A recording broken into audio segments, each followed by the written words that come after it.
Assalamualaikum warahmatullahi wabarakatuh. Waalaikumsalam warahmatullahi wabarakatuh. Apa Kabar kabar nih? Pak Nuriza, Pak Alhamdulillah Nasir, Madam Ani, Bapak Ibu, Pak Erus juga. Assalamualaikum. Tamu ini. Waalaikumsalam, Bang Madam. Deli, Silakan. kabar? Ada Prof Wiwi, ada Uda Delil. Ahlan wa sahlan.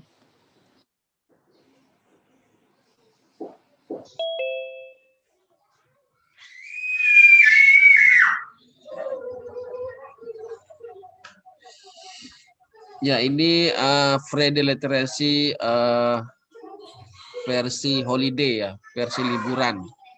Makanya pembicaranya 2. Harusnya pembicaranya hanya Ustadz Nasir Akbar, tapi ini karena hari libur kita mencoba bentuk format yang berbeda, menjandingkan 2 ulama besar,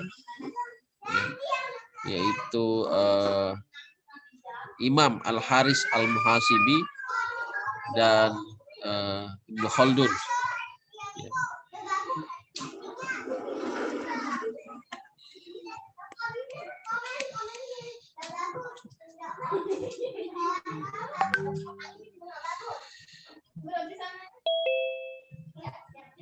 Kita tunggu dulu ya, Syekh.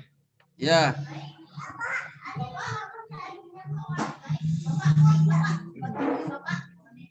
Jadi spesial pagi ini kita mendapatkan ini ya penambahan materi dari pengarang lain gitu ya, Syekh. Ya, dari Syekh ya Al-Haris Al-Muhasibi ya.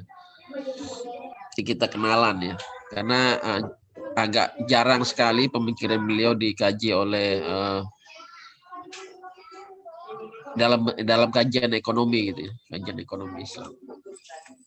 Jadi yang Al-Muhasibi itu hanya Al-Kasib aja, Syekh? Atau ada ekonomi Islam yang lainnya, Syekh? Buku beliau banyak kan buku-buku tasawuf. Ya. Nah, Al-Kasab ini, Al-Makasib ini yang ditulisnya juga sangat terkait dengan background ya, latar belakang keilmuannya ya, yaitu tasawuf. Ya. Jadi beliau mencoba menghubungkan Al-Kasab ya dengan nilai-nilai dan prinsip-prinsip tasawuf. Baik ya. Allah ya, jadi spesial khusus hari Jumat penuh berkah bertepatan dengan Imlek gitu ya. Madam Ani, sehat ya Madam Ani?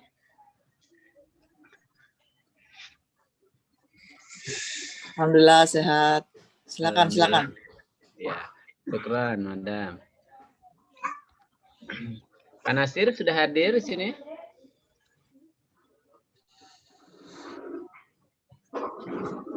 Hadir ya, Syekh. Alhamdulillah, sangat apa namanya? Sangat gagah sekali nih Syekh kita ini. Mencari apa, Syekh? Baik, kita berikan waktu 1 menit lagi ya, Syekh. Kita berikan, takutnya ada audien lagi mempersiapkan. Nah, karena ini spesial topik ya. Maksudnya bukan spesial topik, di satu topik dibahas oleh dua pengarang dan 2 penyaji yang sama-sama pakar gitu ya. Baik dari segi bahasa dan segi pengalaman terutama dalam mengajar dan penelitian gitu. Insya Allah berkah.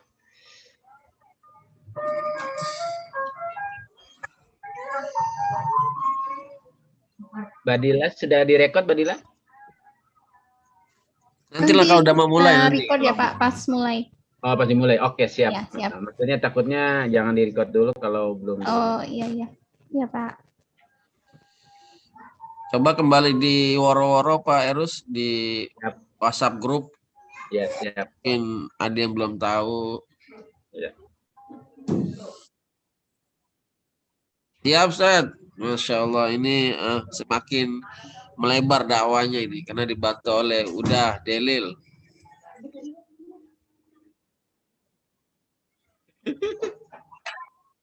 Mantap. Insya Allah ya, apa namanya, lebih gaung gitu ya, lebih jauh kemana-mana gitu ya. Semoga. House, Bang Delil. Sehat.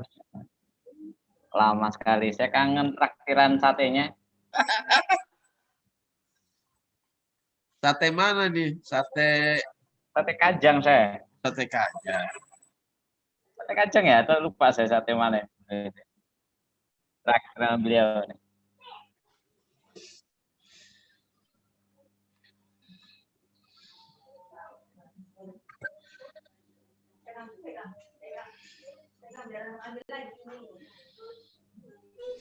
Mungkin Pak Delil bisa bantu ini ya, vlog kali ya. Betul beliau. Oh, subscribernya udah banyak Pak Erus, jadi akan sampai ke ini ke orang gitu. Insya Allah. Dakwanya. Masih lebih banyak Taskia TV, karena belum sebanyak Taskia TV. Oh, Taskia TV Ya, udah 3.000. kalau Taskia TV kan mahasiswanya aja bisa 2.000, kalau jadi subscriber udah 2.000 itu. Kalau semua jadi subscriber. Nanti kita bikin section khusus di Khaira TV khusus untuk Taskia. Boleh.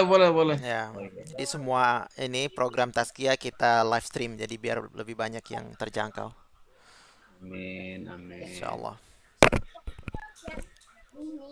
Apalagi kalau apa namanya, kami yang apa sih, awam dengan digital ini kan senang sekali dapat training nih Pak Delil.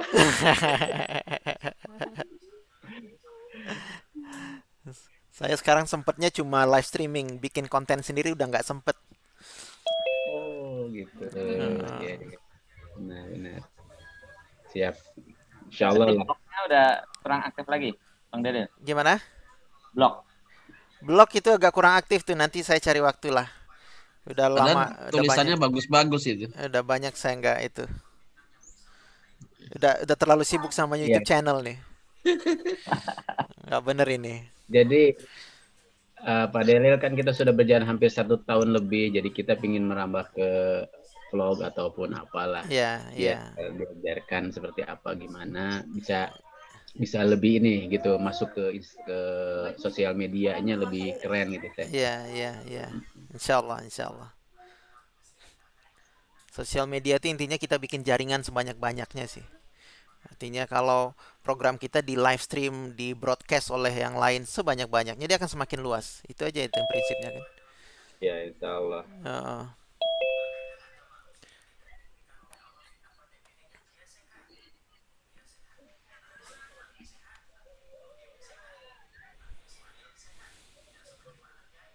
Assalamualaikum saya. Waalaikumsalam. Ini Syekh Toko. Apa kabar Syekh? Alhamdulillah. Alhamdulillah baik ya. Senggan ya. Nggak jalan-jalan dong sekarang di lockdown Bogornya? Oh, udah 4 kilo. Sama orang Bogor jangan saling ini lah. Kan forum rektornya tersendat ya, ada lockdown ya.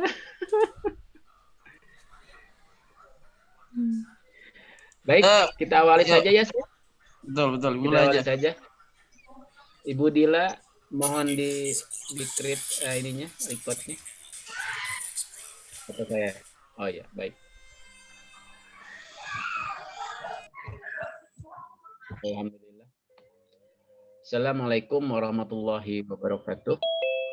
Waalaikumsalam warahmatullahi wabarakatuh. Alhamdulillah di pagi hari yang cerah ini, di mana Jumat penuh berkah yang bertepatan dengan 12 Februari 2021 Masehi atau bertepatan dengan 30 Jumadi akhir 1442 Hijriah. Alhamdulillah Pada pagi ini sudah hadir di depan kita penyaji materi yaitu Bapak Nasir Akbar dan Bapak Nurizal Ismail. Perlu disampaikan bahwa kajian pagi ini adalah kajian yang sangat spesial dalam acara Imlek sih ya. Kita bisa sama-sama saling menuntut ilmu di sini, di mana kajian kita pagi ini ada tentang konsep Al-Kasab. Jadi konsep Al-Kasab ini yang sebenarnya sudah ada dalam Ibnu Khaldun yang biasa akan dikaji oleh Ustaz Nasir. Nanti akan dikembangkan dengan dari Al-Muhasibi ya, Al-Muhasibi di mana Al-Kasab itu seperti apa. Tapi kita untuk tahap pertama kita akan mendengarkan dulu bagaimana paparan dari Ustadz Nasir. Baik, saya awali dulu. Qala rabbi sholli sholli wa yassirli amri wa hlul 'uqdatam min lisani yafqahu qawli. Dan untuk mempersingkat waktu, karena kajian ini sangat agak sedikit panjang, dengan tidak mengurangi kehusuan kita untuk terus mengkaji kajian video literasi ini, kepada Ustadz Nasir, sudah siap Syekh untuk memaparkan kajian kita? Saya sangat haus sekali dengan kajian-kajian ini. Silakan Syekh. Assalamualaikum warahmatullahi wabarakatuh. Waalaikumsalam warahmatullahi wabarakatuh. Alhamdulillah wassalatu wassalamu ala nabiyina Muhammad wa ala alihi wa sahbihi wa mawala wa ba'd. Alhamdulillah kita pada Jumat hari ini kita walaupun di tengah hari libur tetap melanjutkan sesi diskusi kita, menggali hikmah-hikmah atau ilmu yang bisa kita dapatkan dari literatur dari tokoh-tokoh muslim terdahulu. Dan alhamdulillah dengan Pak Nurizal insya Allah kita akan membahas berkaitan dengan Al-Kasab. Saya sempat merenung sedikit sebentar ya, apa hubungan antara Al-Kasab dengan Imlek? Kenapa ketika Imlek kok bahasnya Al-Kasab gitu ya? Ada apa itu kan? Al-Kasab ini kan kalau kita artikan itu kan adalah hasil jeripayah ya, uang hasil jeripayah kita itu yang disebut dengan Al-Kasab. Apa hubungannya dengan Imlek? Nampaknya ini saya curiga ini karena yang menentukan judul adalah Ustaz Nurizal. Mungkin ini hubungannya adalah karena yang paling banyak berusaha untuk mendapatkan kasab ini adalah saudara-saudara kita dari Tionghoa atau Cina. Apakah itu saya kurang tahu persis. Ini mungkin nanti Pak Nurizal yang akan menjelaskan apa hubungannya dengan Al-Kasab ini pada sesi kita pada hari ini. Akan saya buka filenya, saya akan presentasikan. Share screen terlebih dahulu. Al-Kasab ini dibahas oleh Ibnu Khaldun dalam muqaddimahnya. Ini kalau yang versi ini adalah di volume kedua.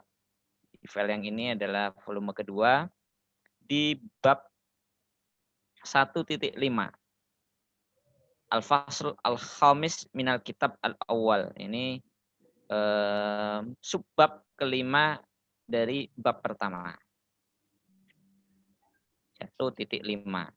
Nah, ini pembahasannya adalah fil ma'ash wa wujuhuhu minal kasbi wasana'i wa ma ya'rudu fi dzalika kulluhu minal ahwal. Nah, ini berkaitan dengan ma'ash, mata pencaharian, sumber pencaharian kita dan berbagai macamnya seperti al-kasab wasana'i. Wa fihi masail. Nah, ini ada berbagai macam permasalahan. Yang pertama adalah fi haqiqatir rizki wal kasbi wa syarhihima. Hakikat daripada rezeki dan kasab. Apa bedanya rezeki dengan kasab? Wa annal kasbah wa qimatul a'mal al-basyariyah. Bahwasanya al-kasbu itu adalah hasil dari usaha manusia. Beliau mengawali statement beliau dengan anal insan muftakirun bittabai ila ma yaqutuhu wa yamunuhu fi halatihi wa tuwarihi. Manusia itu secara natural, secara alamiah itu adalah memerlukan bantuan orang lain, memerlukan Allah Subhanahu wa taala. Jadi dia memerlukan sesuatu untuk mencukupi kebutuhan dirinya. Jadi dia tidak bisa berdiri sendiri. Manusia adalah makhluk yang tidak bisa berdiri sendiri. Dia membutuhkan sesuatu, membutuhkan orang lain juga. Beliau mengutip ayat Al-Quran, Wallahul ghaniyyu wa antumul fuqara. Allah adalah ghani yang tidak membutuhkan bantuan siapapun, tidak membutuhkan apapun. Wa antumul fuqara, yang membutuhkan, yang fakir itu adalah manusia. Saya senang kalau membaca kitab-kitab turos, kitab-kitab klasik ya. Apa yang buat saya senang? Ketika kita membaca, itu kita berasa lebih dekat dengan Al-Quran. Karena semuanya itu setelah paragraf atau beberapa kali setelah statement-statementnya selalu dihubungkan dengan ayat Al-Quran. Itu yang membuat saya itu, wah, enak betul. Membaca kitab-kitab klasik itu nyaman betul. Asik. Karena kita semakin dekat dengan Al-Quran, semakin dekat dengan Allah Subhanahu wa taala. Allah Subhanahu khalaqa jami'a ma fil alam lil insan wa amtanna bihi alaihi fi ghairi ma ayah min kitabi faqal. Dan segala sesuatu yang ada di muka bumi ini pada dasarnya adalah diciptakan untuk manusia. Dipersembahkan buat manusia. Jadi kita sebagai manusia diberikan oleh Allah Subhanahu wa taala segala fasilitas sarana dan prasarana. Wa sakhkhara lakum ma fis samawati wa ma fil ardi jami'an min. Jadi Allah itu yang mengatur semuanya yang ada di langit dan bumi itu semua buat kita. Wa sakhkhara lakum, semuanya diatur buat kita. Al-bahar, lautan juga buat kita. Al-fulk, al-an'am, semuanya buat kita. Jadi manusia itu diberkahi oleh Allah Subhanahu wa taala berbagai sarana dan prasarana, apalagi kalau kita lihat negara-negara muslim itu justru yang paling memiliki sumber daya alam yang begitu melimpah. Allah kasih kemudahan. Tapi yang paling penting adalah yadul insan. Wa yadul insan mabsutah 'alal 'alam wa ma fihi aw amhi bima ja'alallahu lahu minal istikhlaf. Dan ini tentunya perlu usaha manusia. Karena konsepnya adalah istikhlaf. Allah Subhanahu wa taala titipkan, ini semua adalah titipan buat manusia, manusia yang mengelola. Wa idul bashar muntashirah fahiya mushtarakah fi dzalik mahsala yadu hadza imtana 'anil akhir labi'at. Fal insan ma taqdara 'ala nafsi wa tajawaza turu du'fi sa'a fi iktina'il maqasid. Linfiq ma atahullah fiha fi tahsil hajati wa durud. Jadi manusia itu akan mencari rezeki, mencari sesuatu yang bisa memenuhi kebutuhannya. Dan ini berdasarkan pada surah Al-Ankabut, fabtaghu 'indallahi rizqa. Carilah rezeki di sisi Allah Subhanahu wa taala. Wa qad yahsulu lahu dzalika bighairi sa'yin. Karena rezeki ini ada yang didapat dengan usaha, ada yang tidak dengan usaha. Kalau al-kasbu itu dengan usaha, ada yang tidak dengan usaha. Seperti kal matar, hujan yang turun, al-muslih lizira'ah. Itu hujan yang bisa membuat pertanian menjadi semakin baik.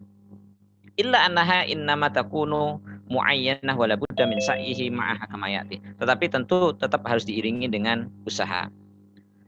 Fatakunu lahu tilkal makasib ma'asyan. Nah, usaha tersebut, al-makasib tersebut itu adalah ma'asyan. Itu adalah mata pencaharian, adalah sumber penghidupan kita. In kanat bimiqdarid darurah wal hajah. Itu adalah kalau untuk mencukupi kebutuhan kita. Itu disebut ma'ash. Karena itu menjadi sumber penghasilan, sumber mata pencaharian.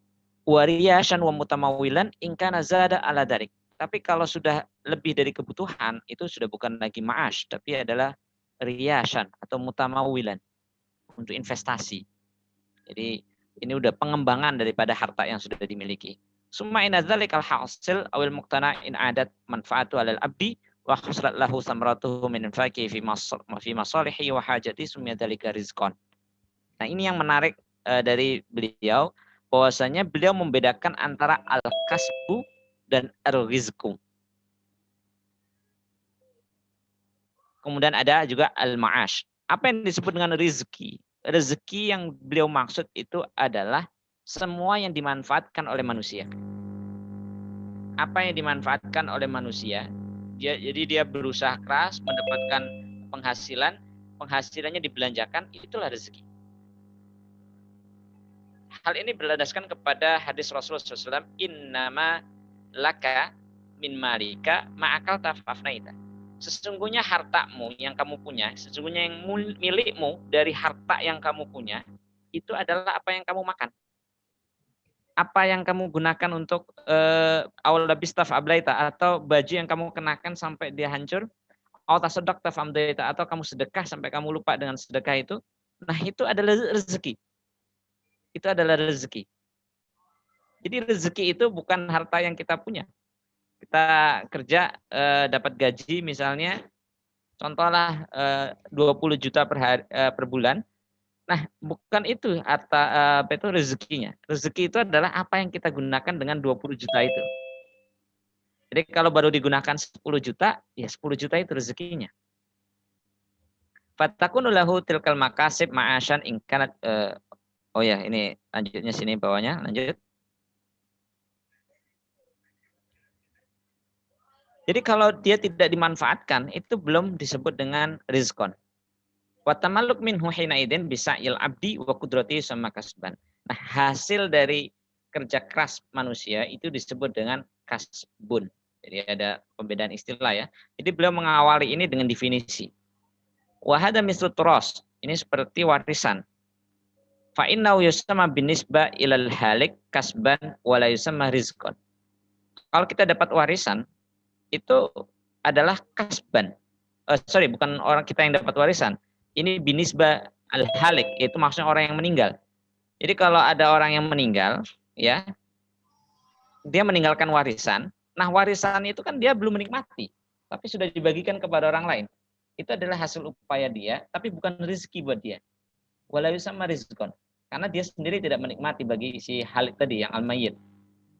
Idzan lam yahsul bihi muntafi wa binisba ilal warisin, tapi bagi orang yang menerima warisan tersebut, mata intafa'u, ketika mereka membelanjakan dari harta warisan itu, maka ini bagi dia adalah rezeki. Jadi itu adalah rezeki buat yang menerima warisan ketika dia memanfaatkan harta tersebut. Waqad ishtarata al-mu'tazilah fi tasmiyatihi rizqan ayyakuna bihaitsu yasihhu tamalluku. Nah, ini berbeda dengan Mu'tazilah. Ini kaum Mu'tazilah itu bahwasanya semua yang kita dapatkan itu namanya rezeki. Wa ma la yatamallak indahum la yusamma rizqan. Wa akhraju al-ghusubat wal haram kulluhu an ayyusamma syai'un min harizqan. Bahkan kayak gosop, kemudian hal-hal yang haram lainnya itu tidak disebut sebagai rezeki. Wallahu taala yarzuqu al-ghasib.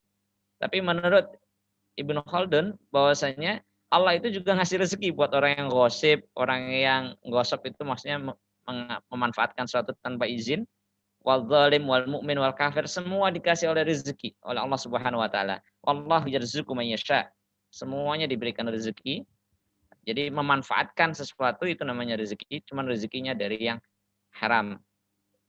Wa yahtassu bi rahmatihi wa hidayatihi man yasha. Tetapi untuk hidayah itu rahmat itu pada orang-orang tertentu. Tsumma ilam anal kasba innama yakunu bis-sa'i fil iktina wal qasdi ila tahsil fala budda fil rizqi min sa'in. Jadi untuk mendapatkan rezeki itu perlu adanya usaha.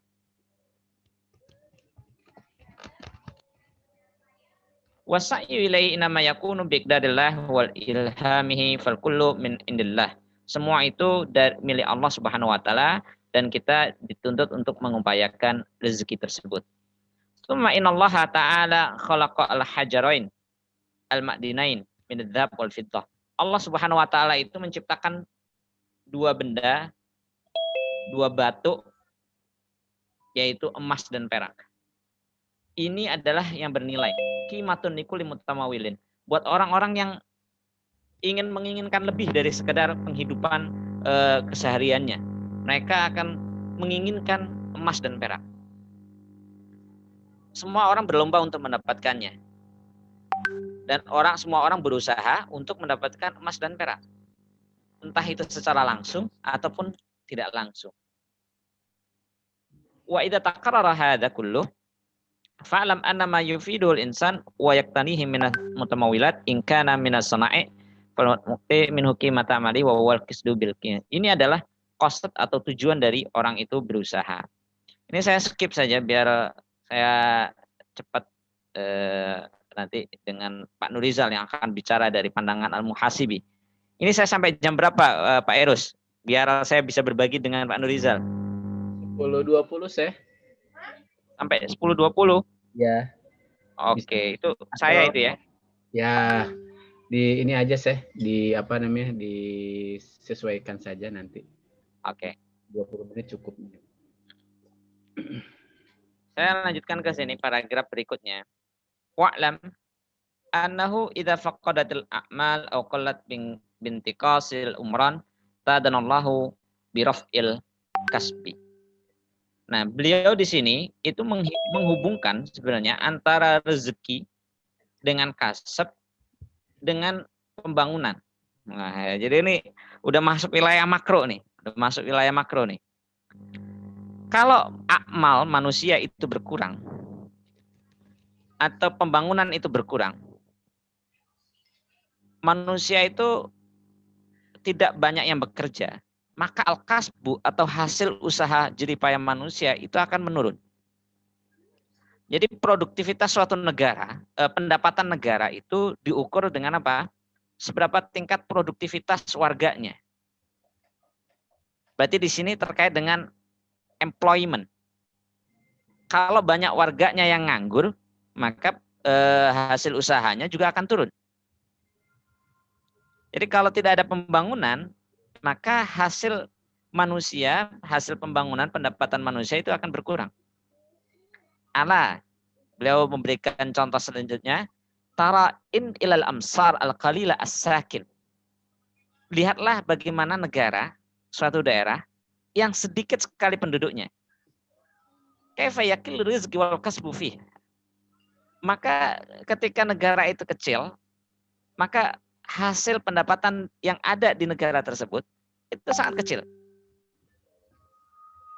Au yafkidu liqillatil a'mal al-insaniyah, atau berkurang karena sedikitnya pekerjaan manusia. Jadi banyak yang nganggur. Wa kadzalikal amsar.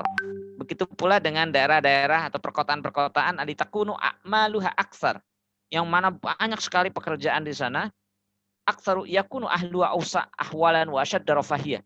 Itu akan cenderung lebih makmur. Daerah-daerah yang mana produktivitasnya itu meningkat dengan baik sekali. Jadi ini hubungannya kaitannya dengan makro. Bagaimana Ibnu Khaldun itu sudah mencoba untuk menjelaskan hubungan antara produktivitas warganya, jumlah warganya, mempengaruhi kepada pendapatan suatu negara. Wa min hadzal bab taqawwal al-am fil bilad idzan tanaqasa amrana inna qad dhaba rizquha. Jadi sering kita akan mengatakan ya dengan bahasa lain, kalau sudah sedikit penduduknya, rezekinya sudah hilang. Qad dhaba rizquha. Rezeki di daerah tersebut sudah hilang. Bahkan kayak sumber air itu mungkin sudah tidak lagi banyak mengalir di daerah-daerah yang sudah ditinggalkan oleh penduduknya. Allahu yuqaddirul laila wan nahar. Allah yang menentukan waktu siang dan malam. Allah yang menentukan mana yang berkembang daerahnya, mana yang tidak. Wallahu a'lam.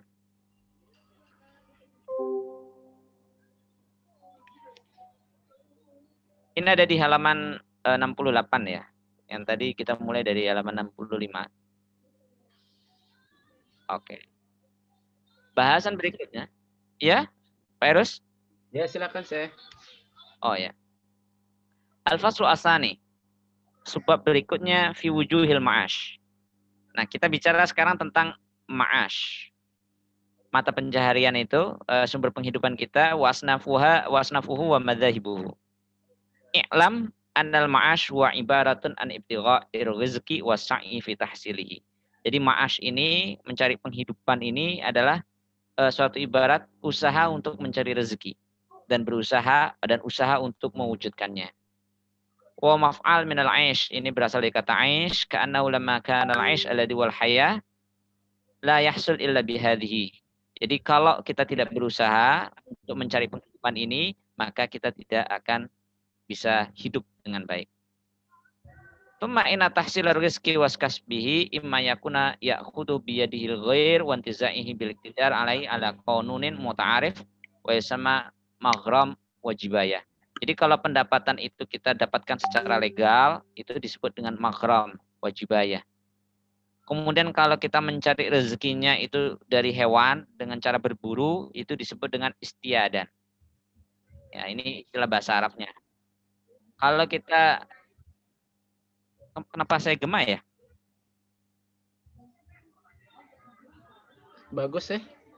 Oh bagus ya, berarti di saya saja. Iya. Selanjutnya adalah kalau seandainya kita mendapatkan hasil tersebut itu dari pertanian, itu disebut dengan falhan. Ini istilah-istilah saja ya. Kalau kita mendapatkannya dari usaha manusia, imma fi mawadin muayyana, dari barang-barang tertentu, dari material-material tertentu, ini disebut dengan sonae, yaitu manufaktur. Kalau tidak tertentu, ini disebut dengan imtihanat, pekerjaan, watasarufat. Jadi ini terkait dengan istilah-istilah yang bisa digunakan ya. Dengan demikian kesimpulannya, al-ma'ash ya, yang namanya sumber penghidupan ini, itu ada beberapa. Yang pertama adalah imarah. Imarah itu adalah ke pemerintahan. Imarah itu pemerintahan. Watijarah, perdagangan. Filaha, itu adalah pertanian. Kemudian sina'ah. Sina'ah itu manufaktur. Jadi ini adalah sumber penghidupan. Fa'amal imarah, untuk imarah itu adalah pemerintahan. Kita bisa mendapatkan itu dari gaji misalnya ya, dari pemerintah. Falaisat bimadhabin tabi'iyyan lil ma'ash. Ini sebenarnya bukan sesuatu yang tabi'i, bukan sesuatu yang natural pada dasarnya, bukan menjadi natural dari manusia itu sendiri. Fala hajah bina ila dzikriya. Maka tidak perlu dijelaskan lebih lanjut. Wa amal filaha wa sina'ah wa tijarah wa hiya wujuhun tabi'iyyah lil ma'ash. Adapun kayak pertanian, kemudian manufaktur dan perdagangan, itu adalah sesuatu yang natural dalam manusia. Fa amal filaha fa hiya mutaqaddim 'alaiha kullu bidzat. Yang paling pertama dalam sejarah manusia itu adalah filaha, pertanian. Karena ini adalah yang paling basic sekali. Basitah wa tabi'iyah fitriyah. Ini adalah yang paling mendasar. Manusia yang berada misalnya di Badui, maksudnya Badui ini maksudnya tidak di perkotaan ya, di pedesaan, maka hal yang dilakukan apa? Filaha, pertanian, basitah, tabi'iyah. Walihada tansibu fil khalifah ila Adam abil bashar. Dan ini kita bisa merujuk kepada Nabi Adam alaihissalam. Bahwasanya beliau ini adalah yang mengajarkan, muallimuha wal qa'im 'alaiha, dan yang mengawali melakukan pekerjaan ini adalah Nabi Adam, Nabi Yuna Adam. Dan berikutnya adalah wa amma sana'i fahyasani saniyatuha. Adapun manufaktur itu adalah proses kedua. Wa mutaakhir anha li anha murakkabah wa ilmiyah tasarrufa fiha al-afkar wal anzar. Karena ini memerlukan pemikiran. Dan ini bisa kita lihat kepada siapa? Nabi Yuna Idris alaihissalam. Wa min hadzal makna nusibat ila Idris al-ab ats-tsani lil khalifah. Jadi kalau Nabi Adam itu adalah sektor pertanian, Nabi Idris kita lihat beliau sudah bisa apa? Menjahit ya, sudah ada proses manufaktur di situ. Ada skill tambahan. Jadi ini adalah proses peradaban manusia. Kemudian at-tijarah wa in kanat tabi'iyyah fil kasbi fal aksar min turuki wa madhaib wa innama hiya tahyilat fil khusul ala ma bainal qimataini fi syira' wal bai'. Nah, ini berikutnya adalah jual beli, yaitu memperedarkan hasil dari masing-masing tadi itu dengan melalui jual beli. Walidzalika abaha syar'u fihal mukayasah. Maka ini diperbolehkan untuk melakukan jual beli. Walaupun lima annahu min babil muqamarah. Sebenarnya dalam jual beli itu kan ada aspek ininya juga ya. Perjudian dalam tanda kutip di sini. Maksudnya ketika dia membeli barang dengan murah, harapannya dia akan bisa menjual dengan harga yang mahal. Tapi kan itu belum tentu juga. Dan dengan harapan itu akan laku kan. Nah di situ ada aspek ininya, gorornya. Tapi ini nggak ada masalah. Karena ada kebutuhan dan itu sifatnya adalah yasir, sesuatu yang ringan. Kemudian fi anal khidmah laysat minal ma'ash at-tabi'i. Bahwasanya khidmah atau jasa itu bukanlah ma'ash at-tabi'i di sini dikatakan. Ini beliau menyebutkan pertama adalah anna sultan labudda lahu min ittikhadil khidmah fi sa'iri abwabil imarah. Kalau kayak pemerintahan itu sudah jelas. Sudah jelas kalau pemerintahan itu sudah jelas maka mereka membutuhkan pegawai, mereka memerlukan pejabat-pejabat yang yang mereka emang bertugas untuk umat. Nah, mereka ini akan digaji oleh Baitul Mal. Nah, ini adalah ma'ash. Tetapi ada juga yang lain ya misalnya kayak pembantu ya. Ini saya kurang tahu secara detail di sini, mungkin Pak Nurizal bisa membahas ya.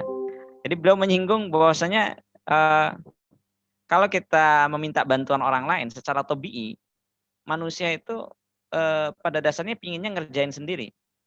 Beliau menyebutkan menghubungkan dengan rojuliyah atau bi'iyah, yaitu kelaki-lakian lah ibaratnya ya. Kelaki-lakian. Kalau laki-laki itu harusnya bisa mengerjakan sendiri. Tapi kalau dia sampai meminta bantuan orang lain, ini dia akan mempertaruhkan kelaki-lakiannya ibaratnya kayak gitu.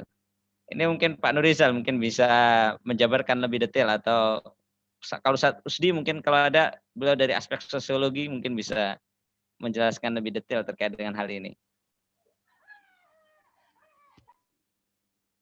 Kemudian berikutnya beliau membahas tentang ibtighal amwal minad dafa'in. Bagaimana dengan yang mencari harta tapi dengan cara dia menggali kuburan, dia mencari harta karun. Nah, ini apakah termasuk dengan ma'ash? Ana katsira min ad-du'afa ulukul. Nah, ini bahasa beliau adalah banyak orang bodoh itu yang mereka lemah akalnya, itu mereka mencari rezekinya dengan cara apa? Mencari harta karun.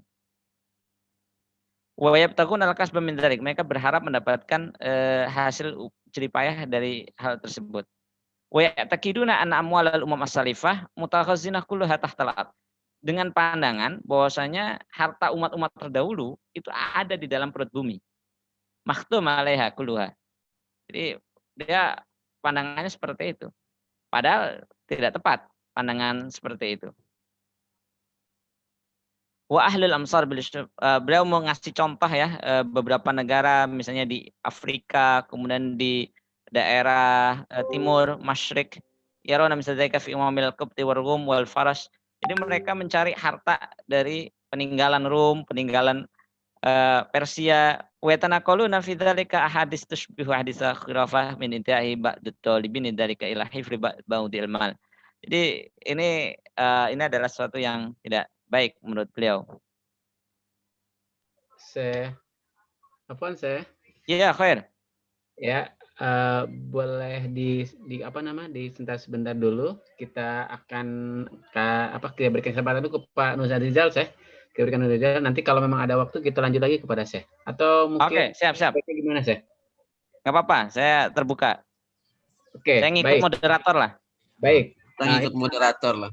Sangat menarik sekali soalnya ya. Siapa tahu nanti ada beberapa yang akan ditambahkan dari Ustaz Nurizal dan terkait dengan kasab ini dari persepsi imam yang lain begitu. Oke, kita tunggu dulu Pak Nurizal, silakan dimulai. Saya. Baik. Jadi saya nih Pak Erus. Ya, silakan saya. Ya. Oke, bismillahirrahmanirrahim. Assalamualaikum warahmatullahi wabarakatuh. Waalaikumsalam. Alhamdulillah. Bini'matihi tatimmus sholihat. Wassalatu wassalamu ala asrafil anbiya wal mursalin wa ala alihi washabihi ajmain. Amma ba'd. Ya, terima kasih Syekh Nasir yang telah menjelaskan makna ya dan hakikat al-kasab ya di dalam kitabnya Ibnu Khaldun ya Al-Muqaddimah. Ya mungkin agak berbeda dengan apa yang akan saya tampilkan ya, karena memang Al-Muhasibi ini adalah ulama yang concern ya di dalam bidang keilmuan tasawuf. Ya, izinkan saya share screen. Ya. Sehingga beliau tidak mengkaji dari permaknaan dan sebagainya ya, tapi lebih kepada aspek nilai-nilai tasawuf yang ada di dalamnya. Berbicara Al-Muhasibi ya, ini kita berbicara tasawuf ya, karena beliau dikenal sebagai bapak tasawuf ya, atau bapak sufi ya, karena murid-muridnya ya itu sangat terkenal ya, Imam Junaid Al-Baghdadi ya, dan yang lainnya ada Abu Hamzah Al-Baghdadi dan Al-Quraisy ya, dan terus ya bersanad kepada tarekat-tarekat sufi yang lainnya. Ya, saya tidak seperti Ustadz Nasir ya, karena memang ini sebenarnya lapaknya Ustadz Nasir ya minggu ini gitu ya. Kalau saya kan minggu depan ya, Jumat depan ya. Ya, biografi ringkas. Spesial. Ya, spesial. Duet maut. Ya, duet maut ya. Ini biografi ringkas dari beliau ya. Jadi nama lengkapnya adalah Abu Abdillah Al-Haris bin Asad Al-Annazi Al-Muhasibi, lahir di Basrah, Irak ya pada tahun 1605 Hijriah atau 782 Masehi. Jadi kehidupannya banyak ia lalui di Baghdad ya. Ya. Dia menetap sampai meninggal selamanya di Baghdad dan hidup di masa kepemimpinan Al-Ma'mun ya. Kemudian Al-Mahdi ya. Ya, kenapa beliau disebut Al-Muhasibi?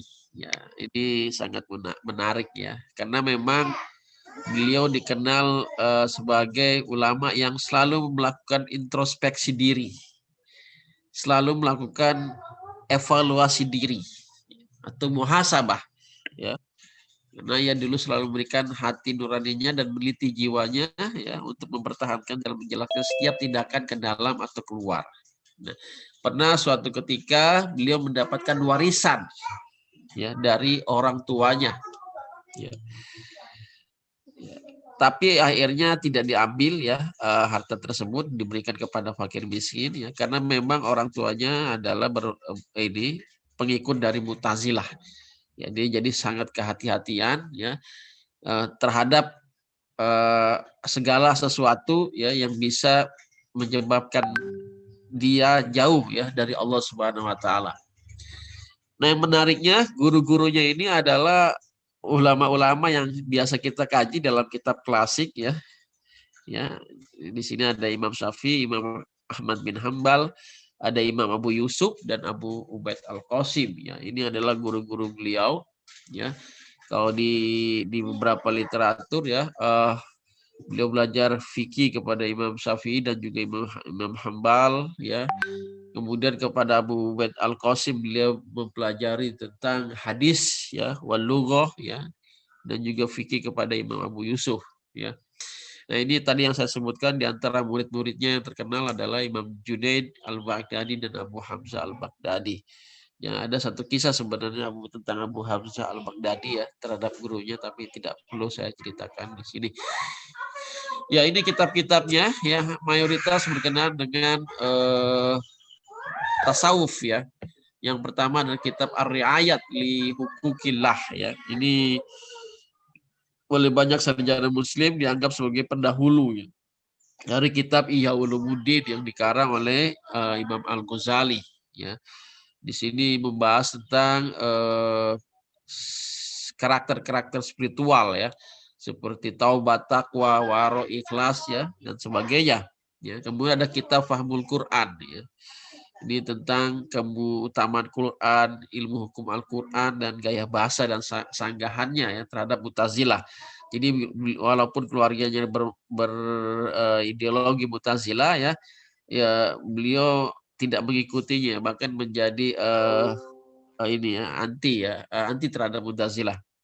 Ada kitab ilm ya, ini tentang beliau mengkategorikan tentang ilmu. Beliau ada ilmu dibagi 3 menurut beliau. Ada ilmu yang berkenaan dengan halal dan haram, kemudian berkaitan dengan alam baka dan alam spiritual, dan pengetahuan tentang Tuhan dan hubungannya dengan ciptaannya. Ada lagi risalah adab an-nufus, ada risalah fil akhlak ya, ini tentang karakter moral. Ada kitab at-tawahum, ini tentang takdir jiwa ya setelah kematian dan peristiwa eskatologis. Nah, ini yang terakhir adalah kitab al-makasib wal waro ya, yang akan kita bahas sedikit ya. Saya tidak akan bahas secara panjang, yang mungkin harus bahas beberapa kajian lagi. Nah, ini kitabnya ya. Ini sudah ada terjemahannya ya. Tapi diterjemahkan dalam dengan istilah yang lain, kerja halal hidup berkah. Ya, nasihat sufistik untuk hidup lebih berkualitas. Ya, ini diterjemahkan 2019. Ya, dibuka di ini ya, e-commerce ini banyak ya, di Bukalapak, Tokopedia dan sebagainya. Ini sudah dijual bebas. Saya sendiri belum punya bukunya, isinya seperti apa saya belum tahu. Tapi ini adalah terjemahan dari kitab Al-Makasif yang dikarang oleh Al-Haris ya bin Asad Al-Muhasibi. Ya, ini kesaksian dari para ulama ya tentang dirinya ya. Ada Imam Al-Quraisy mengatakan, sungguh tidak ada orang terpandang di zamannya yang sehebat Al-Muhasibi dalam bidang ilmu, kewarakan, pergaulan, dan tingkah laku. Al-Muhasibi itu dari Imam Al-Qusyari ya. Ada Al-Muhasibi adalah ulama pelopor dan terkemuka di bidang spiritual Islam. Penjelasannya begitu memukau sehingga memang layak disajikan di tengah-tengah masyarakat. Ini kata Imam Ghazali. Kemudian Al-Muhasibi merupakan ulama yang cemerlang pada zamannya. Dia sangat mendalami ilmu lahir dan ilmu batin. Ya. Jadi ilmu yang terlihat dan tidak terlihat. Ya. Dia memiliki banyak karya terkenal yang tidak tersandingi. Ini diambil dari kitab Maqasid Arya'iyah Yahufi Azza wa Jalla ya. Jadi ini disarah lagi oleh Izzuddin bin Abdissalam ya, seorang ulama Maqasid ya. Beliau ini banyak sekali nulis tentang Maqasid. Ada Maqasidus Shalah, Maqasidus Zakat. Nah, ini yang berkenaan dengan kitabnya Al-Muhasibi. Beliau menulis Maqasid Arya'iyah li Hukukillah Azza wa Jalla ya. Ini juga sudah diterjemahkan ke dalam bahasa Indonesia, tidak salah. Ya, ini yang pertama adalah kewajiban tawakal ya dalam al-kasab atau bekerja. Ya. Jadi di bab pertama ini beliau meletakkan tawakal. Kenapa sih tawakal itu menjadi penting gitu ya? Ditempatkan di posisi pertama di dalam kitabnya Al-Muhasibi ini. Ya. Jadi tawakal menurutnya yang diwajibkan kepada manusia pada umumnya yaitu membenarkan atasdik ya billahi lillahi azza wa jalla. Jadi membenarkan kepada Allah azza wa jalla dari apa yang dia telah kabarkan tentang bagian, tanggungan dan jaminan kecukupan, kesesuaian rizki dan keberlangsungan makanan ya. Pokok yang telah diberikan kepadanya kepada manusia pada waktu-waktu yang telah ditentukan, dengan keyakinan dan kejenian hati di dalamnya yang menolak keraguan dan subahat. Memastikannya dengan apa? Dengan hakikat ilmu. Tasdikun bi hakikatil ilmi ya, kalau di dalam kitab bahasa Arabnya ya, bahwa sungguhnya innahu huwar razzaq ya. Ya, dan dia juga adalah yang menghidupkan ya, al-mumit wal al-muhyi wal mumit, dan dia adalah yang maha menghidupkan dan mematikan. Ya. Jadi kalau kita lihat ya, nanti kita simpulkan ya, di sini kemudian belum membahas faida soha hazal ilm bil qulub wa kana thabitan fi uqudil iman tantiku bi al-sinata iqraran min habidalika li sayyidiha wa tarji'u ila dzalika bil ilmi idza tudzakkiruha wa qal ism alaihi bitawakkul. Ya. Jadi ketika kita membenarkan dengan hati yang mengandung ilmu di dalamnya dengan keyakinan iman yang pasti, kemudian mengucapkannya dengan lisan sebagai satu ketetapan, ya, yang menguatkannya, ya, yang menguatkannya tentang keyakinan kita kepada Allah, ya, maka itu disebut sebagai tawakal. Ya. Jadi kalau kita berbicara tawakal, ya, tawakal adalah salah satu bentuk aktivitas ketauhidan. Ya, maka inti dari melakukan al-kasab adalah ketauhidan kepada Allah. Ya, ya. Sehingga segala aktivitas, ya, yang kita lakukan dalam bentuk al-kasab itu tidak lepas dari Allah Subhanahu wa taala, ya. Kalau kita mengambil definisi tawakal kan ini dari kata wakala yang menyerahkan diri, mencukupkan diri gitu ya. Ya. Ada satu karena banyak orang yang salah paham ya tawakal itu menyerahkan diri kepada Allah ya. Dan ini terjadi di masa Umar misalnya, ya banyak orang-orang yang hanya di masjid saja dia tidak bekerja dan Umar memukulnya dan suruh pergi ke pasar. Dan ini juga terjadi dalam hadis Nabi Muhammad SAW ya. Ketika seorang sahabat yang datang menjumpai Rasulullah, ya, datang tanpa mengikat untanya, ya. Terus Rasulullah SAW bertanya, kenapa kamu tidak ikat untamu? Aku bertawakal kepada Allah. Kata Rasul, ya tawakal bukan seperti itu. Kamu ikat dulu, baru kamu bertawakal kepada Allah. Ya. Jadi adanya usaha. Makanya di sini beliau menjelaskan Allah Subhanahu wa taala memberikan kebebasan manusia untuk berusaha, untuk beraktivitas, ya.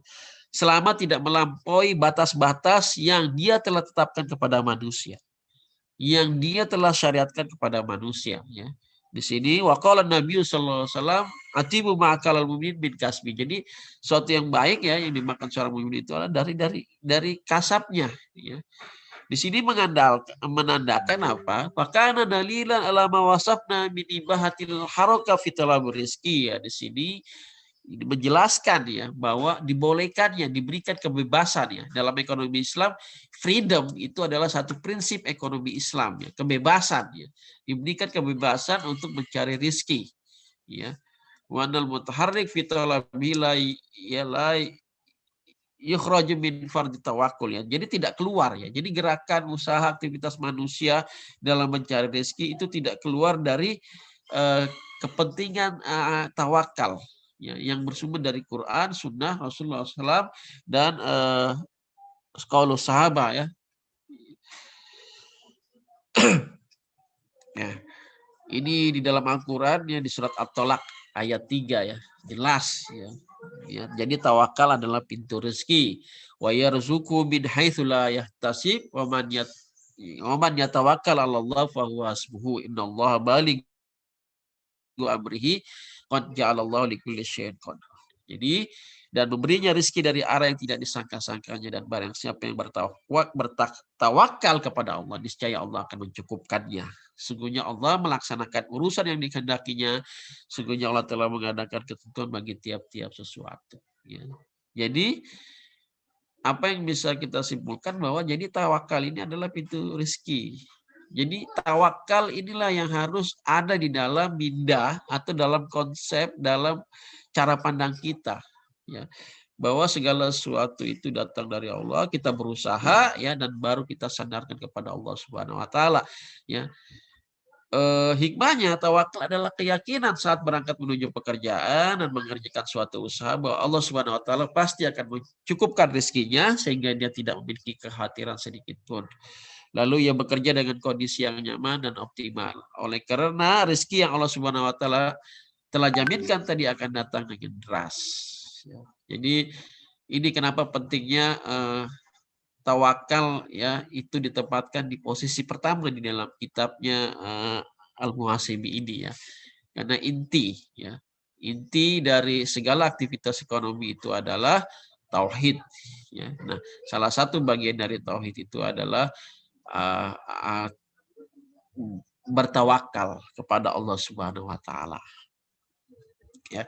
Kemudian kita masuk usaha-usaha yang terpuji dalam Al-Kasab. Ini juga dibahas dalam kitabnya. Yang pertama adalah menjalankan ketaatan kepada Allah Subhanahu wa taala. Bagaimana caranya? Di dalam kitab yang lain beliau memberikan sebuah rumusan, ya. Beliau mengatakan seperti ini, al-aslu, ya, al-aslu fit ta'ah, ya, adalah al-wara'. Al-aslu fit ta'ah al-wara'. Ya, jadi asal dari ketaatan itu adalah al-wara', ya. Kita sering menyebut al-wara' itu adalah menjauhi apa yang Allah benci, ya, dan menjalankan apa yang Allah sukai, ya, atau takut kepada Allah. Ya. Jadi itu ya al-aslu fil ta'ah al-wara'. Kemudian beliau menyebutkan al-aslu fil wara', ya, itu adalah at-taqwa. Ya. Nah, di sini juga ada yang menjelaskan ketakwaan. Dan al-aslu fit taqwa muhasabah an-nafs. Ya, jadi asal dari ketakwaan adalah muhasabah diri. Wal aslu muhasabah adalah ar-raja wal khauf. Ya, jadi ini adalah rumusan yang beliau sampaikan di dalam kitab yang lain, ya. Jadi yang pertama adalah ketaatan kepada Allah, ya. Jadi apa yang kita lakukan, ya, dalam Al-Kasab itu semuanya adalah sebagai bentuk ketaatan kepada Allah, sebagaimana yang disebutkan di dalam kitab Al-Kasab oleh As-Syaibani, ya, faja'alahu al-iktisabah sababan lil ibadah. Ya. Jadi jadikanlah aktivitas al-iktisab, Al-Kasab itu adalah, ya, untuk sebagai ibadah. Kemudian di penjelasan lain ada al-qurb ilallah, untuk mendekatkan diri kepada Allah. Nah, kemudian yang kedua adalah menjalankan yang hak, ya, menjalankan yang benar, ya, menjalankan yang adil, bukan yang batil. Ya. Ya, di dalam Al-Quran dijelaskan la ta'kul amwalakum bainakum bil batil. Ya. Ini itu perintah yang larangan yang sangat jelas. Illa takuna tijaratan, ya. Ya. Kemudian yang ketiga adalah berhenti pada yang melampaui batasan Allah Subhanahu wa taala. Ya, jadi melampaui batasan, di sini batasan aturan-aturan syariat, ya. Maka di dalam Al-Qur'an kita tidak boleh berbuat tabzir, israf, maka kita harus tinggalkan. Di dalam Al-Qur'an kita dijelaskan itu tidak boleh melakukan kezaliman, ya, di dalam mengelola harta, maka kita harus tinggalkan dan sebagainya. Nah, yang keempat adalah kehati-hatian. Ini tadi yang beliau sebutkan adalah al-muhasabah. Jadi selalu melakukan penelitian dalam diri, melakukan evaluasi dalam diri apa yang telah kita lakukan, ya, hari ini, minggu ini, bulan ini, tahun ini, ya, terhadap segala aktivitas Al-Kasab kita. Jangan-jangan di dalam harta kita masih ada harta-harta yang haram. Jangan-jangan selama bermuamalah, melakukan bisnis dengan sahabat, dengan rekan, kita telah menyakiti, ya, hati mereka dan sebagainya. Ya, jadi bentuk muhasabah ini sangat penting, ya, sebagai bentuk kehati-hatian yang kuat. Ya. Ya. Yang kelima adalah menjalankan ketakwaan. Tadi dijelaskan al-aslu fit taqwa, ya, adalah muhasabatun nafs. Jadi sebelumnya, ya. Jadi ketika kehati-hatian telah terpenuhi, maka Anda akan masuk kepada yang terakhir, itu menjalankan ketakwaan. Ya, ketakwaan, ya, maka dengan ini usaha-usaha yang terpuji dalam kasab itu dapat dijalankan. Ya. Jadi apa yang beliau sampaikan di sini lebih kepada aspek moral, ya, etika, ya, dalam perspektif tasawuf, ya, bagaimana kita sebagai manusia itu melakukan kasab, melakukan pencarian rizki, ya. Karena kasab ini kan di dalam lisanul Arab itu artinya talabur rizki, ya, mencari rizki, ya. Nah, itu tidak jauh dari Allah Subhanahu wa taala. Segala sesuatu itu harus melibatkan Allah Subhanahu wa taala, ya. Dan bagaimana caranya ini yang telah ya jelaskan, melakukan ketaatan kepada Allah, menjalankan yang hak, berarti pada yang melampaui batas, kehati-hatian yang kuat, dan menjalankan ketakwaan, ya. Wallahu a'lam bishawab, ya itu saja yang saya bisa sampaikan, ya. Sebenarnya kitabnya ini panjang, ya, saya hanya merangkumi saja, ya. Jadi kalau nanti ada waktu kita baca line by line atau paragraf per paragraf, ya, karena banyak sekali juga ayat-ayat Al-Quran dan hadis-hadis yang beliau tampilkan, ya, tapi saya meringkasnya dalam satu dalam bentuk slide ini. Syukran. Alhamdulillah wabillahi taufiq wal hidayah. Assalamualaikum warahmatullahi wabarakatuh. Waalaikumsalam warahmatullahi wabarakatuh. Alhamdulillah. Syukran Syekh Nurizal, di mana ternyata Syekh Al-Muhasibi ini mengatakan bahwa salah satu dalam ketika mencari rezeki kita harus utamanya adalah mencari ketakwaan. Nah, tadi saya kembali lagi kepada Syekh Nasir, bahwasanya Syekh Nasir tadi sudah menyampaikan bahwa rezeki itu diberikan kepada semua umat manusia tanpa melihat dari agamanya, ya Syekh. Dan ternyata semua umat manusia itu diberikan hak yang sama dalam memberikan rezekinya, tinggal kita bagaimana mencari kehalalannya. Nah, makanya kajian ini penting sekali. Baik, mungkin akan disampaikan lagi selanjutnya Syekh Nasir, silakan. Atau ya, silakan, gimana Syekh? Baik, terima kasih Pak Erus. Ya mungkin karena tadi udah diseling oleh Pak Nurizal, ya. Mungkin saya singkat saja ya tanpa slide, ya. Baik, silakan. Ya, jadi terkait dengan pandangan Ibnu Khaldun ini, pandangannya sedikit berbeda dengan Al-Muhasibi tadi. Kalau Al-Muhasibi ini adalah lebih kepada pendekatan tasawufnya, sedangkan Ibnu Khaldun ini pendekatannya adalah pendekatan sejarah, dan beliau banyak pendekatan sosiologi dan juga bisa dipandang dari sudut makronya. Jadi beliau menekankan bahwasanya setiap manusia itu pastinya dia membutuhkan bantuan daripada orang lain, at-ta'awun, bahwasanya perlunya saling tolong menolong. Jadi dalam manusia itu harus saling tolong menolong, dan di antara manusia itu karena manusia itu tidak semuanya pandai, harus ada yang mengatur. Karena ada dalam satu komunitas itu masyarakatnya yang mungkin tidak tahu apa yang harus dia capai, maka harus ada pemimpin, harus ada pejabat. Harus ada pemimpin yang dia mengatur secara paksa. Nah, itulah termasuk bagian dari sosiologi bagaimana pemerintahan itu bisa terwujud. Dan menurut beliau, orang yang terpandang, orang yang memiliki kredibilitas tinggi di tengah masyarakat, itu cenderung akan mudah ditolong oleh masyarakat. Beliau menyebutkan contohnya misalnya ahli fikih atau ahli agama, itu pasti ada rezekinya itu mengalir. Walaupun kemewahan tidak akan hadir ke dalam mereka. Kemewahan, ya. Kenapa beliau mengatakan sulit bagi orang yang memberikan fatwa itu mendapatkan kemewahan? Karena yang membutuhkan kepada mereka ini sedikit, tidak terlalu banyak. Kemewahan atau kekayaan yang melimpah ruah itu akan hadir pada barang-barang atau jasa yang dibutuhkan oleh semua orang. Sedangkan untuk masalah agama, orang bertanya tentang agama, itu hanya segelintir orang, tidak banyak yang bertanya, atau mungkin hanya orang yang mengalami konflik dan sebagainya. Tapi beliau menegaskan bahwasanya rezeki itu dimudahkan buat mereka, kullu dzijahin, orang yang punya martabat, orang yang punya kedudukan, itu akan dimudahkan. Penguasa, pejabat itu kan mudah untuk mendapatkan rezekinya. Namun di sini tentunya ini mereka dituntut untuk berakhlak dengan baik.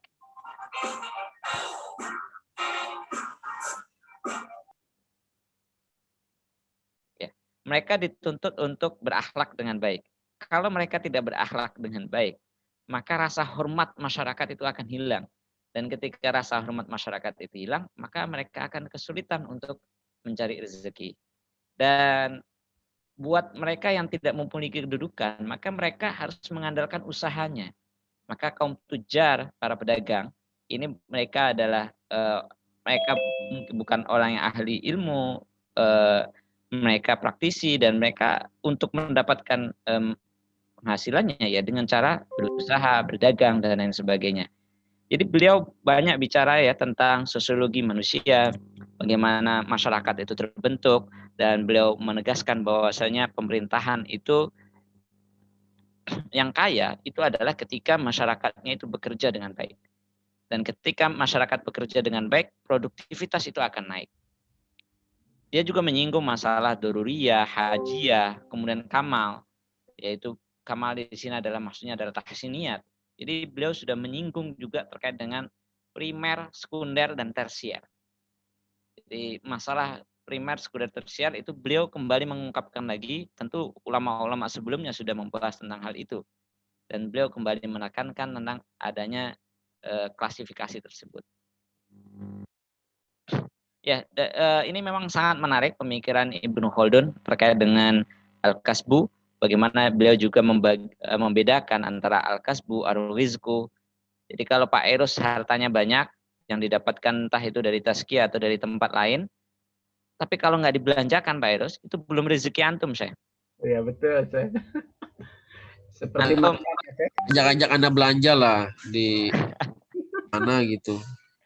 jadi kalau sudah ngajak kita misalnya makan di tempat-tempat tertentu ya makan-makan gitu ya, itu rezeki itu, saya. Iya, iya. Jadi apa yang kita makan itu rezeki kita ya, saya. Itu rezeki yang bisa kita nikmati, itu rezeki. Jadi kalau sesuatu yang belum kita nikmati ditumpuk aja di rekening ya, nggak kemana-mana, itu belum rezeki itu. Baik, baik. Khair, itu mungkin yang bisa saya tambahkan. Baik, alhamdulillah, syukran saya Nasir. Oke, kita akan coba masuk ke sesi ini ya, sesi ya diskusi. Nah, tapi sebelumnya saya akan lihat dulu di sini ada yang masuk ya, Seh. Ini ya kita mungkin tujukan kepada Ustadz Nasir saja mungkin ya. Karena di sini ada pertanyaan begini, Seh, dari Ustadz Syekh Topo, entrepreneur juga nih beliau. Begini, Afwan tanya, bagaimana dengan umat Muslim banyak, sumber daya SDA, sumber daya alam ya, sumber daya alam besar, negara, mohon maaf, banyak utang gitu ya, mohon maaf, dikaitkan dengan bahasan akasab. Nah, itu bagaimana Syekh katanya? Bagaimana dengan akasab ini? Karena mungkin aktivitas tadi gitu ya. Apalagi kalau dengan pengangguran gitu Syekh kan. Apakah kalau banyak pengangguran tidak ada aktivitas begitu Syekh? Silakan Syekh. Cukup bagus nih.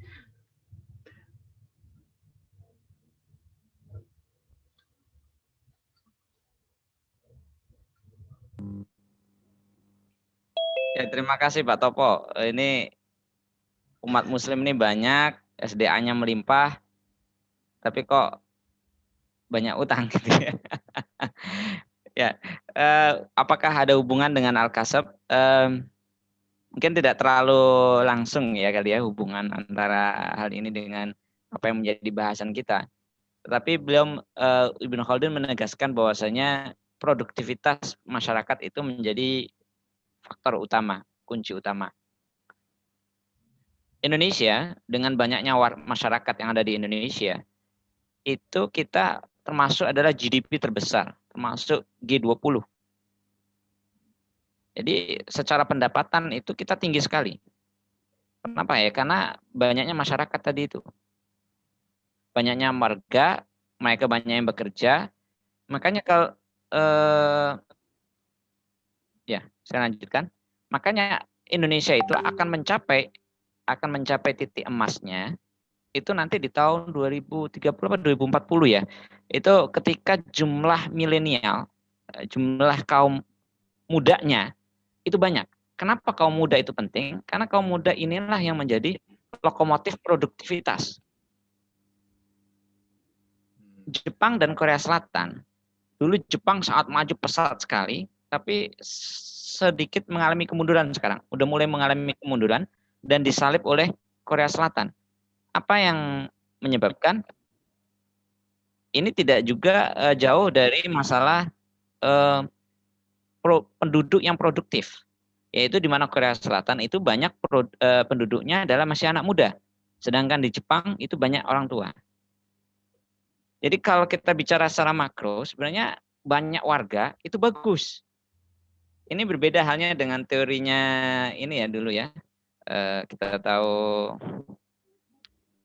Malthus ya, teorinya Malthus bahwasanya kalau banyak masyarakat ini akan berdampak pada pertikaian, akan berdampak kepada peperangan karena memperebutkan sumber daya alam.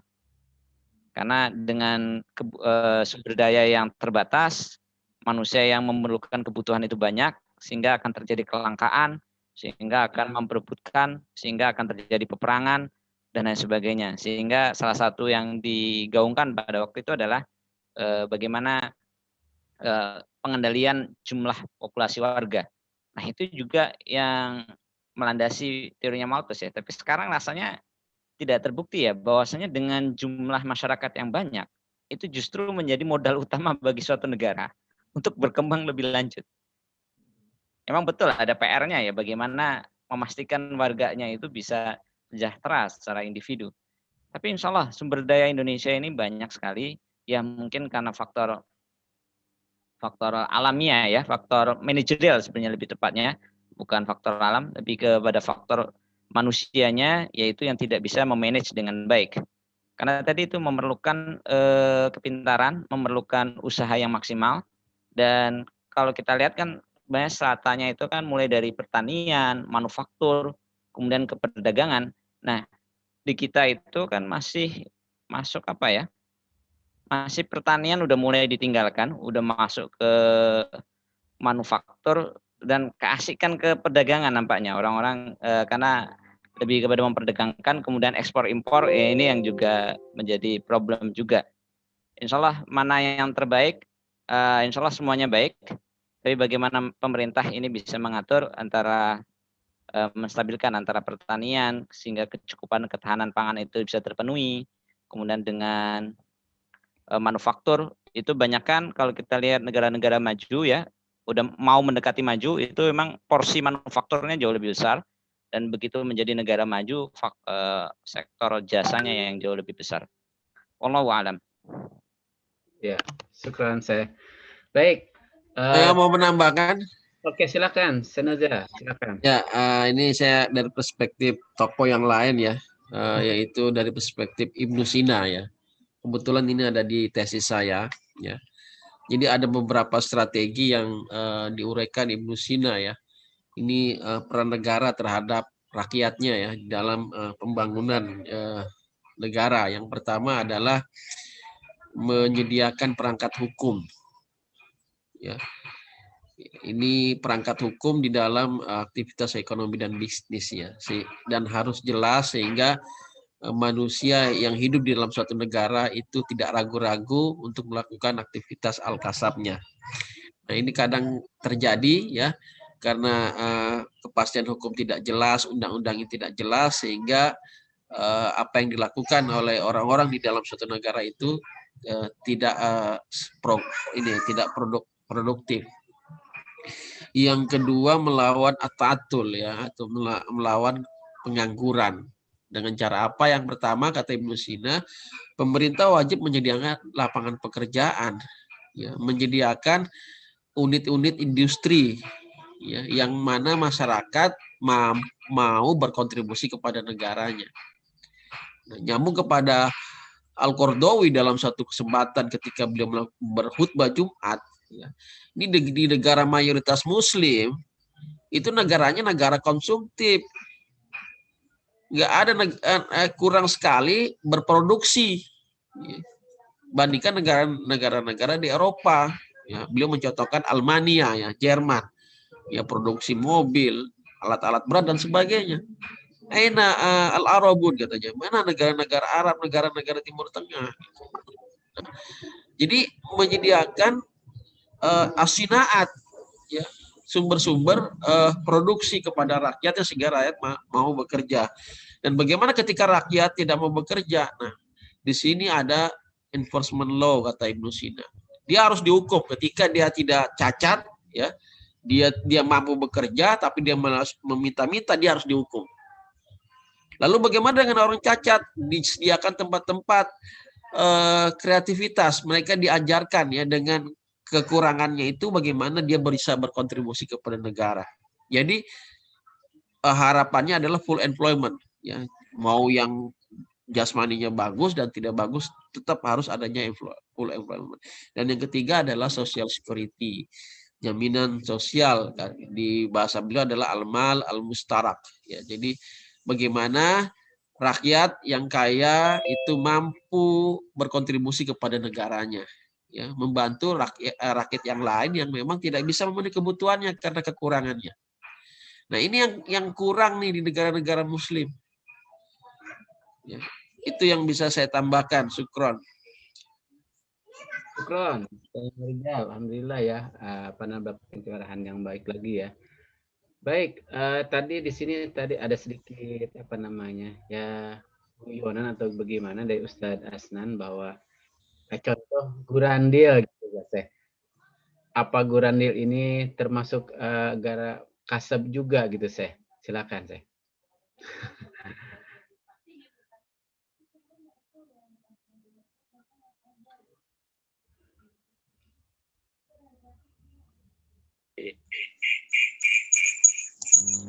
Siapa saya? Ya, silakan saya. Oh saya, gimana?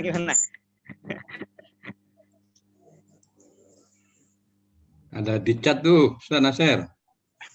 Jadi tadi itu disampaikan, ya ini hanya sekedar guyonan saja. Apakah kan dalam proses mencari rezeki itu ada yang dari alam atau dari dengan usaha gitu ya, Syekh. Nah, gurandil ini apakah muncul karena kasab ini atau gimana gitu, Syekh? Itu guyonan saja itu, Pak Ci. Nggak usah ditanggepin serius lah di sini. Karena memang pada dasarnya manusia kan ingin selalu mencari yang termudah, ya. Iya. Nah, gitu. Iya. Baik. Itu kalau di bukunya itu dicontohkannya itu kasus di Mesir ya. Banyak orang yang mencari di kuburan-kuburan di Mesir sana. Ya Aladin ya saya.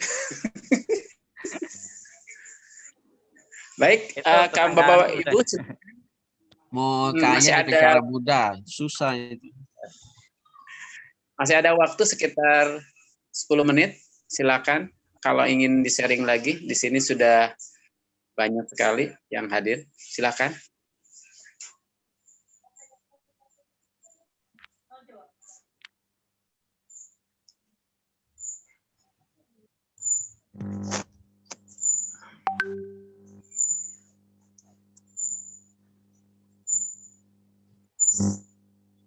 Silakan Bapak Ibu. Assalamualaikum. Waalaikumsalam warahmatullahi wabarakatuh. Wah, luar biasa. Matur nuwun, Mas Nasir. Pak C. Pencerahan yang luar biasa tentang Ibnu Khaldun dan Muhasibi. Iya, tadi sedikit Ibnu Sina ada, Pak. Saya tambahin. Oh, ada Ibnu Sina ya. Nah, ini menarik tentang al-kasab gitu ya, bagaimana kita didorong untuk terus kreatif gitu ya. Jadi ini makanya menjadi tanggung jawab kita lah sebagai perguruan tinggi yang mengajarkan adab dan akhlak dan juga nilai-nilai kewirausahaan. Karena nanti kalau tidak kita bekali yang tadi disampaikan oleh Nasir tentang bonus demografi bahwa Indonesia tahun 2045 itu ya akan menjadi 7 besar ya, negara-negara yang kaya gitu ya. Tapi kalau kita tidak siapkan dari sekarang, ya ini menjadi tanggung jawab kita semua di perguruan tinggi. Karena memang milenial 20 tahun lagi itu akan memegang kendali lah kalau kita tidak siapkan dengan adab dan akhlak serta jiwa-jiwa entrepreneur, maka kita akan terjebak dengan banyaknya jumlah bonus milenial nantinya ya. Jadi bonus demografi hanya sekedar lewat saja. Jadi ya inilah yang bisa saya komentari ya. Mudah-mudahan ini juga menjadi apa ya tantangan buat saya dan juga teman-teman sekalian untuk bagaimana menyiapkan adik-adik mahasiswa ini menjadi sumber daya nanti 20-30 tahun lagi yang memimpin negara ini, kita benar-benar bisa menjadi tahun emas buat negara kita yang kita cinta ini. Walau alam. Assalamualaikum. Syukron, Syekh Topo. Alhamdulillah sudah memberikan keingatan kepada generasi muda ya, terutama kita kampus Tasya yang harus selalu mengembangkan pendidikannya yang terus-menerus gitu ya, sampai akhirnya mereka siap. Karena terkait masalah ini, generasi milenial adalah generasi ke depan yang akan mengisi bangsa Indonesia. Baik, mengingat waktu sudah mau habis, bagaimana Syekh Nasir, apakah akan memberikan kesimpulan dari topik yang mohon maaf tadi agak sedikit terputus materinya? Kami persilakan, mungkin bisa disimpulkan dari yang kajian Syekh Nasir tadi. Baik, terima kasih Pak Erus dan terima kasih semua para peserta, dan alhamdulillah banyak hal yang bisa kita dapatkan pada pagi hari ini. Saya lebih kepada yuk kita sama-sama kita gali kembali khazanah keilmuan, khazanah Islam ini dari kitab-kitab turas termasuk Ibnu Khaldun dan juga ulama-ulama lain, yaitu Al-Hasibi. Banyak hal yang bisa kita dapatkan, pemikiran-pemikiran mereka yang original dan pemikiran mereka yang sangat tajam, tapi juga mereka menyertakan ayat-ayat Al-Quran, mereka juga menyertakan hadis-hadis dalam pembahasan, bagaimana mereka analisanya itu analisa sosiologi nyambung ke Al-Quran, analisa kritisnya nyambung ke Al-Quran, nyambung ke hadis. Itu menunjukkan bagaimana fondasi keislaman mereka sangat kuat, dan bertambahnya ilmu mereka, bertambahnya hidayah pada Allah Subhanahu wa taala.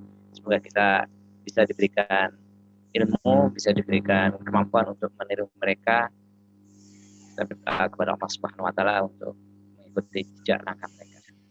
Demikian Pak Erus, wallahu a'lam bishawab. Mohon maaf kalau ada salah kata, salah terjemah, salah interpretasi atau salah adab. Assalamualaikum warahmatullahi wabarakatuh. Waalaikumsalam warahmatullahi wabarakatuh. Alhamdulillah, akhirnya kita bisa bisa mengenal ya, bisa lebih jauh lagi tentang Al-Kasb ini. Ternyata bahwa mencari rezeki itu banyak harus kita cari dulu ilmunya, sehingga mohon maaf tadi Syekh Nasir mengatakan, jadi kalau punya uang banyak itu bukan berarti itu rezeki kita gitu ya, karena yang sekiranya yang menjadi rezeki itu adalah apa yang bisa kita implementasikan dalam diri kita, atau yang kita mohon maaf dengan sesuap nasi yang masuk ke tenggorokan kita, yaitu rezeki kita, seperti itu. Dan kita tunggu lagi ke depan ini kepada Bapak Ibu, silakan nanti ikuti kasb ini. Saya juga agak sedikit kasbnya apa ya? Kok kasbah gitu ya, Ustadz Asnan itu ya. Ada karena selain hari literasi ini kita ada kajian Selasa, berkah sebenarnya kasbah. Ini kasb kok seperti itu ya. Tapi yang jelas titik tengahnya adalah bahwa ini penting sekali kita belajar literasi ini, karena di mana dengan literasi ini insya Allah kita bisa menemukan masalah di kemudian hari. Yang saat ini sudah banyak masalah-masalah yang muncul, dan dengan kajian ini insya Allah kita bisa menjawab, bisa menemukan jawaban dan mendapatkan ridha Allah dan mendapat manfaat yang lebih banyak lagi. Syukron kepada semua Bapak Ibu yang telah hadir di acara ini, yang sudah mensukseskan acara ini, walaupun kita dalam weekend libur, tetap kita melakukan suatu aktivitas kita untuk terus berbagi ilmu dan pengetahuan dalam acara Video Literasi ini. Sekali lagi, syukron Syekh Nasir, Syekh Rizal yang telah membagikan materinya. Akhir kata saya ucapkan wabillahi taufiq wal hidayah. Wassalamualaikum warahmatullahi wabarakatuh. Waalaikumsalam warahmatullahi wabarakatuh. Warahmatullahi wabarakatuh. Terima kasih semuanya. Ya, jazakumullah. Terima kasih Syekh, makasih Ustaz Jazakumullah khairan Nasir. katsiran. Terus Madam cepat semangat. sembuh. Kongsi Pak Coy. Jazakumullah khairan semuanya. Sehat selalu. Masya Allah. Datang ke rumah kalau mau angpau. Yang paling banyak dapat anaknya Nurizal, banyak anaknya. Banyak. Kan bukannya anak Ustaz Mugni, 6 apa 7? Oh iya itu jangan dikasih tahu Ustadz ya nanti. Gawat.